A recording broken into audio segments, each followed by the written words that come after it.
How to fix a suspended Temu account on Android. This tutorial shows you how to contact Temu support to recover your account.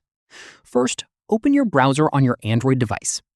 After that, search for Temu Contact Us and tap on the first link from the results. From there, the Temu support page will open and a chatbot will automatically appear on the screen.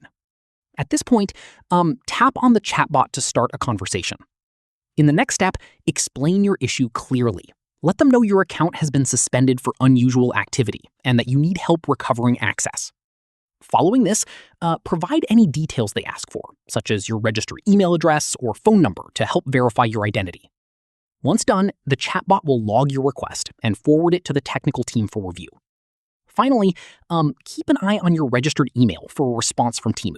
Once reviewed, they will get back to you with an update on your account status. And that's it. If this Android guide helped you recover your suspended Temu account, give it a like, subscribe for more Android tutorials, and tap the bell icon for updates. See you in the next one.